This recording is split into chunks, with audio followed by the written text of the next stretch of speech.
Malay chicken கொப்தா செய்ய போகிறேன். செய்முறையை பார்த்துருவோம். அஸ்ஸலாமு அலைக்கும். வெல்கம் டு எஃப்எம் சமையல். ஹலோ ஃப்ரெண்ட்ஸ், எல்லோரும் இப்படி இருக்கீங்க? அனைவரும் என்னோடய எஃப்எம் சமையல் பிடித்திருந்தால் சப்ஸ்கிரைப் பண்ணாதவங்க சப்ஸ்கிரைப் பண்ணிவிடுங்க, லைக் பண்ணிவிடுங்க, ஷேர் பண்ணிவிடுங்க உங்கள் ஃபேமிலி அண்ட் ஃப்ரெண்ட்ஸுக்கு. இதுக்கு 1/4 கிலோ அளவுக்கு சிக்கன் பீஸாக எடுத்து வச்சுருக்கேன். அது பீஸ் மட்டும்தான் நம்ம எடுத்துட்டு அந்த கட் பண்ணுறதுல நான் போட்டிருக்கேன். அதில் மல்லி கொஞ்சம் போட்டிருக்கேன். அப்புறம் கருவேப்பிலை ஒரு கொத்து போட்டிருக்கேன்.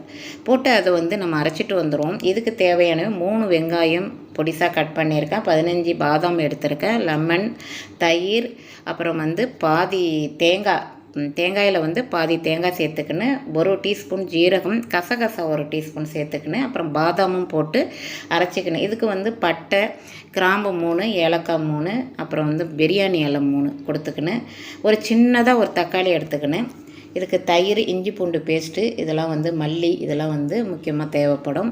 அதெல்லாம் தேவையானவை நம்ம எடுத்து வச்சுப்போம். இது நம்ம அரைச்சிட்டு வந்த பேஸ்ட்டை நம்ம ஒரு பாத்திரத்தில் மாற்றிப்போம். இப்போ சிக்கன் கருவேப்பிலை கொடுத்தா கொஞ்சம் வாசனையாக நல்லாயிருக்கும். அதனால் ஒரு கொத்து அளவுக்கு அரைக்கும் போதே கொடுத்துருங்க. மல்லியும் கொடுத்துருங்க. கொஞ்சம் புதினா இருந்தாக்கா புதினாவும் நம்ம போட்டுக்கலாம். ஆனால் ஜாஸ்தியாக சிக்கனுக்கு புதினா போடக்கூடாது. மட்டனுக்கு தான் போடலாம். சிக்கனுக்கு அந்த அளவுக்கு போடக்கூடாது. அந்த புதினாவோட வாசனை வந்துடும்.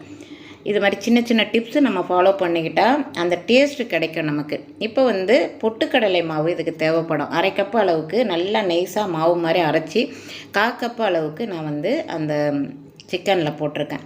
இப்போ 1 வெங்காயம் எடுத்து பொடிசாக கட் பண்ணதை 1 வெங்காயம் அளவுக்கு போட்டுக்கணும். இப்போ பொட்டுக்கடலை மாவு, வெங்காயம், அப்புறம் மிளகாய்த்தூள் ஒரு 1/2 டீஸ்பூன், அப்புறம் மல்லித்தூள், மிளகு ஜீரகம் போட்ட மல்லித்தூள் ஒரு 1/2 டீஸ்பூன், அப்புறம் கரம் மசாலா 1/2 டீஸ்பூன், மஞ்சத்தூள் 1/4 டீஸ்பூன், உப்பு ஒரு 1/4 டீஸ்பூன் எல்லாத்தையும் போட்டுட்டு என்ன செய்யணுன்னா நல்லா பிசைஞ்சிக்கணும். ஒரு பூரி மாவு பதத்துக்கு நம்ம பிசைஞ்சி நம்ம கோலா உருண்டை குழம்புலாம் செய்வோம் இல்லையா, அந்த மாதிரி நம்ம உருண்டை பிடிச்சிக்கணும். இது மலாய் சிக்கன் கொப்தானாக்கா நம்ம அந்த நெய்யிலேயே செய்வாங்க. இது நெய்யிலேயே செய்வாங்க. அப்போ அது நல்லாயிருக்கும். நான் ஆயிலில் தான் இப்போ நம்ம பொரித்து எடுக்கிறோம் இல்லையா, அந்த ஆயிலே செய்தாலும் டேஸ்ட்டு நல்லாயிருக்கும். நெய்யும் அந்த பொரித்த எண்ணெயும் ஊற்றும் போது அவ்வளோ டேஸ்ட்டாக இருக்கும் இந்த மலாய் சிக்கன் கொப்தா. நல்லா பூரி மாவு பதத்துக்கு பிசைஞ்சிக்கிட்டு நம்ம பால்ஸ் மாதிரி சின்ன சின்ன உருண்டையாக ஒரு தட்டில் எடுத்து நம்ம உருட்டி வச்சுக்கணும். எல்லாத்தையும் உருட்டி வச்சுட்டு நம்ம ஒரு எண்ணெய் சட்டியில் ஆயில் கொஞ்சமாக ஊற்றி பொரித்து எடுக்க போகிறோம். இப்போ இந்த அளவுக்கு நம்ம இது வெயிட் பண்ண வேணாம். உடனே நம்ம பால்ஸ் மாதிரி உருட்டி எடுத்துக்க வேண்டியதான். கையில் நான் எதுவுமே தடவலை. ஆயிலோ இல்லை தண்ணியோ எதுவுமே. உங்களுக்கு பிசுபிசுப்பாக இருக்குன்னா பிசுபிசுப்பாக இருக்காது. அப்படி இருந்துச்சுன்னா கொஞ்சமாக ஆயில் அப்ளை பண்ணிக்கோங்க. ஒரு தட்டில் பால்ஸ் மாதிரி இந்த அளவுக்கு ஒட்டிக்கிட்டால் போதும். ரொம்ப பெருசாகவும் இருக்கக்கூடாது, ரொம்ப சின்னதாகவும் இருக்கக்கூடாது. இந்த அளவுக்கு இருக்குன்னு. இப்போ கோலா உருண்டை குழம்புலாம் செய்வோம் இல்லையா, அந்த மாதிரி இருக்குன்னு. இப்போ அடுப்பை ஆன் பண்ணியிருக்கேன். ஒரு கடாயை வச்சுருக்கேன். இப்போ கொஞ்சமாக எண்ணெய் பொரிக்கிற அளவுக்கு எண்ணெய் ஊற்றிட்டு அந்த ஆயிலே நம்ம இந்த மலாய் சிக்கன் கொப்தாக்கு நான் இந்த ஆயிலே தான் கொடுக்க போகிறேன். இப்போ எல்லாத்தையும் பொரித்து எடுத்துருவோம். நம்ம 4 போடலாம், 5 போடலாம். கொஞ்சம் நல்லா ஹீட் ஆனோன்னு போடணும். ஏன்னாக்கா சூடு வந்தவுடனே தான் நம்ம எந்த பொருளையுமே பொரிக்கிற பொருளை நம்ம பொரித்து எடுக்கணும். இப்போ ஒரு 5-6 உருண்டைகளை போட்டு பொரித்து எடுத்துருவோம். ஒன்று ஒன்றா பொரித்து ஒரு ரொம்ப கோல்டன் ப்ரௌன் கலருக்கு ரொம்பலாம் வேணாம். ஒரு அளவுக்கு அது இந்த அளவுக்கு ஒரு நல்ல பொன்னிறமாக வந்தால் போதும். ரொம்ப கோல்டன் ப்ரௌன் கலருக்கெலாம் அது பொரித்து சாப்பிட்ற மாதிரி இருந்தால் அப்படி பரவாயில்ல. இது குழம்புல போட போகிறோம். அதனால் ஒரு 3/4 பதத்துக்கு வந்தால் போதும். அந்த அளவுக்கு வந்தாலே நம்ம குழம்புல போட்டு அந்த ஊறி தான் நம்ம அதில் நம்ம சாப்பிட போகிறோம். சூப்பராக இருக்குங்க. இது நம்ம ஃப்ரை பண்ணி கூட சாப்பிட்லாம். அப்படி கூட நான் அடுத்த முறை நான் ஒரு முறைக்கு நான் அந்த குழம்பும் நான் வச்சு காட்டுறேன். அதுவும் நல்லாயிருக்கும்.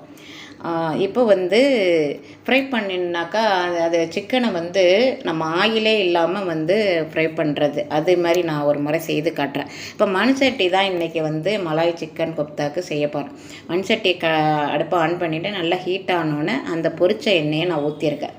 தேவையான அளவு ஊற்றிக்கங்க. அதிகமாக வேணும்னா ஊற்றிக்கலாம். நான் பாதி ஊற்றிக்கிட்டேன். பாதி அளவுக்கு ஊற்றிக்கிட்டு போதும் அப்படின்ட்டு. ரொம்ப ஆயிலாகவும் இருக்கக்கூடாது. அதனால் இதுக்கு நெய்யும் எண்ணெயும் தான் அப்படியே மிதக்கும் அந்த குழம்புல.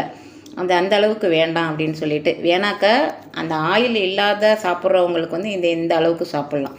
இப்போ பட்டை, அந்த ஏலக்காய், கிராம்பு, பிரியாணி இலை, பட்டை, கிராம்பு, ஏலக்காய்லாம் கொடுத்துட்டு வெங்காயத்தையும் கொடுத்துட்டு நல்லா வதக்குன்னு பொன்னிறமாக வந்து வதக்கி இது வந்து வரணும்.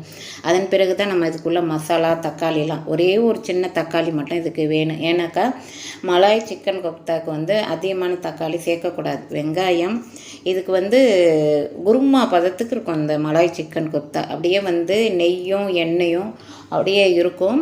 வந்து அந்த சிக்கனோட சாப்பிடும் போது அவ்வளோ டேஸ்ட்டாக இருக்கும். அப்படி தான் செய்வாங்க. அது அந்த அளவுக்கு வந்து சூப்பராக இருக்கும். அந்த பாதாம், அந்த கசகசா எல்லாம் வந்து அந்த சேர்க்கும் போது அவ்வளோ டேஸ்ட்டாக இருக்கும். இப்போ இஞ்சி பூண்டு பேஸ்ட்டு 2 டீஸ்பூன் அளவுக்கு கொடுத்துட்டு நல்லா வதக்கிக்கிட்டு நம்ம 1/4 கிலோ அளவுக்கு எடுத்துருக்கோங்கிறதுனால நான் வந்து சிக்கனில் வந்து நான் இஞ்சி பூண்டு பேஸ்ட்டு சேர்க்கலை. இப்போ இந்த குழம்புலையே நான் சேர்க்கறதுனால 2 டீஸ்பூன் அளவுக்கு சேர்த்துருக்கேன். நீங்கள் சிக்கனில் விருப்பம் இருந்தால் சேர்க்கலாம், இல்லைன்னா வேண்டாம். நான் வந்து சேர்க்கலை, நான் குழம்புலையே சேர்த்துக்கிட்டேன். இப்போ தக்காளி, இஞ்சி பூண்டு பேஸ்ட்டு நல்லா வதக்கி விட்டுட்டு பிறகு வெங்காயம்லாம் நல்லா வதங்கின பிறகு தக்காளியை கொடுத்துட்டு இந்த அளவுக்கு தக்காளி வந்து இருந்தால் போதும். ஒரு மீடியமான தக்காளி இருந்தால் போதும். இப்போ நல்லா வதக்கி விட்டுக்கின்னு தக்காளி நல்லா குலைவாக வந்து வதங்கி வந்தோடனே தேவையான அளவு உப்பு, கடைசியாக வந்து உப்புலாம் இருக்கா, காரம், புளிப்பு, உப்புலாம் இருக்கான்னு செக் பண்ணிக்கிறது ரொம்ப அவசியம். இப்போ தேவையான அளவு உப்பு போட்டு நல்லா வதக்கிப்போம். வதக்கின பிறகு மசாலாவை வந்து சேர்த்துப்போம். இதில் வந்து என்னென்ன மசாலா சேர்க்குறேன்னா, கொஞ்சம் வந்து மல்லித்தலை வந்து கொஞ்சம் சேர்த்துருக்கேன். கொஞ்சம் ஒரு 4 இலை வந்து புதினா வந்து சேர்த்துருக்கேன். ஏன்னாக்கா புதினா அதிகமாக சேர்க்கக்கூடாது. மட்டன் கறியாக இருந்தால் நம்ம சேர்க்கலாம், ஆனால் வந்து சிக்கன் இதுக்கு வந்து சேர்க்கக்கூடாது. அது வந்து டேஸ்ட்டு மாறிடும். 1 டீஸ்பூன் மிளகாய்த்தூள், 1 டீஸ்பூன் மல்லித்தூள், 1 டீஸ்பூன் கரம் மசாலா, மஞ்சத்தூள் மட்டும் 1/4 டீஸ்பூன் சேர்த்துட்டு நல்லா வந்து அந்த சிக்கன் பீஸ் இருக்கு இல்லையா, அதோட எலும்பு பீஸ் மட்டும் நான் அதை வந்து பீஸாக வந்து நான் அரைக்கிறதுக்கு வச்சுக்கிட்டு எலும்பு துண்டுகள் அந்த இருக்குல்ல சிக்கன் பீஸு, அதை மட்டும் குழம்புல வந்து நான் போடுறதுக்கு வதக்கிக்கிட்டேன். நல்லா வாசனையாக இருக்கும். அதை நம்ம வேஸ்ட் பண்ண வேணான்னு இதுலேயே வந்து இந்த சிக்கன் துண்டுகளை வந்து போட்டுக்கிட்டேன், அரைச்சிட்டு பாக்கி உள்ளதை. இப்போ வந்து அந்த தயிர் 1 குழிக்கரண்டி அளவுக்கு சேர்த்துருக்கேன். 1 குழிக்கரண்டி அளவு போதுமானது. நல்லா வந்து வதக்கி விட்டுக்கோங்க. நல்லா ஒன்று சேர்ந்த மாதிரி வதக்கி விட்டுட்டு பிறகு தேங்காய், பாதாம், கசகசா, பெருஞ்சீரகம் எல்லாம் சேர்த்து அரைச்சதை அந்த தேங்காய் பேஸ்ட்டை வந்து இதில் போட்டுக்கணும். நம்ம போட்டுட்டு அதில் வந்து ஒரு 1.5 கப்பு அளவுக்கு தண்ணி விட்டுக்கணும். ரொம்ப வந்து அதிகமாக விடக்கூடாது, ஒரு அளவுக்கு விட்டுக்கணும். இது நல்லா திக்னஸாக வரணும், அப்போ தான் நல்லாயிருக்கும். இப்போ வந்து நல்லா வதங்கி வந்துருச்சு. நல்லா வதங்கி அந்த மசாலா பச்சை சுமெல்லாம் போய் நல்லா அந்த எண்ணெய்லாம் பிரிஞ்சு நல்லா வந்துருச்சு. இன்னும் கூட நம்ம ஆயில் சேர்க்குறதா இருந்தால் உங்கள் விருப்பம் இருந்தால் சேர்த்துக்கங்க. நீங்கள் நெய் சேர்த்தாலும் நல்லாயிருக்கும். இப்போ வந்து அந்த பேஸ்ட்டை வந்து சேர்த்துப்போம். இந்த தேங்காய் பேஸ்ட்டை வந்து நான் சேர்த்துக்கிட்டேன். எல்லாத்தையும் சேர்த்துட்டு இதில் 1.5 கப் அளவுக்கு தண்ணியும் சேர்த்துருக்கேன். அந்த மிக்சி ஜார்லேயே வந்து மிக்ஸ் பண்ணி அந்த தண்ணியும் ஊற்றி நல்லா கலந்து விட்டுட்டு மூடி போட்டு மூடின்னு நல்லா கொதி வந்தோடனே நம்ம லெமனை புழிஞ்சிட்டு பிறகு தான் வந்து அந்த சிக்கன் உருண்டையை பொரிச்சதை வந்து நம்ம இதில் போட போகிறோம். இதை நல்லா கலந்து விடுங்க. இந்த அளவுக்கு தண்ணி சேர்த்தா போதும், ரொம்ப அதிகமாகவும் ஆகிடக்கூடாது. இது கொஞ்சம் திக்னஸாக தான் வரணும், அப்போ தான் நல்லாயிருக்கும். இப்போ நல்லா கலந்து விட்டுட்டு ஒரு மூடி போட்டு மூடிடுவோம். மூடிட்டாக்கா அது நல்லா கொதி வந்துடும். கொதி வந்தோடனே நம்ம வந்து லெமன் வந்து பாதி லெமன் எடுத்து பிழிஞ்சிக்கணும். அப்போ வந்து அந்த டேஸ்ட் வந்து இன்னும் கூடுதல் கிடைக்கும். அந்த புளிப்பு தன்மையோடு அதை சாப்பிடும் போது அந்த டேஸ்ட்டே வந்து சூப்பராக இருக்குங்க, சொல்ல வார்த்தைகள் இல்லை, அந்த அளவுக்கு வந்து சூப்பராக இருக்கும். இப்போ நல்லா கொதி வந்துருச்சு, மிக்ஸ் பண்ணி விடுவோம்.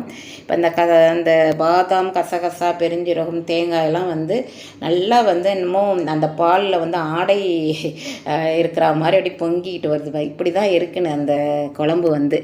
இப்போ லெமனை பிழிஞ்சிப்போம். பாதி லெமன் பிழிஞ்சிட்டு நல்லா கலந்து விட்டுட்டு அப்புறம் வந்து நம்ம வந்து அந்த சிக்கன் உருண்டைகளை போட்டுட்டு நல்லா கொதி வந்து அடுப்பை ஆஃப் பண்ணேன். இது சூப்பராக இருக்கும். இது வந்து கீ ரைஸோடு சாப்பிட்லாம், பரோட்டா, சப்பாத்தி, இட்லி, தோசை எல்லாத்துக்குமே இது வந்து நல்லாயிருக்கும், சூப்பராக இருக்கும். இது வந்து சூப்பராக சாதா சாதத்தோடையும் சாப்பிட்லாம். ஆனால் கீ ரைஸு, தேங்காய் பால் ரைஸு இப்படி சாப்பிடும்போது சூப்பராக இருக்கும், அருமையான டேஸ்ட்டாக இருக்கும். இன்னும் சாப்பிட்ணும் போல் இருக்கும். வேணும்னு பசங்க கேட்டு வாங்கி சாப்பிடுவாங்க.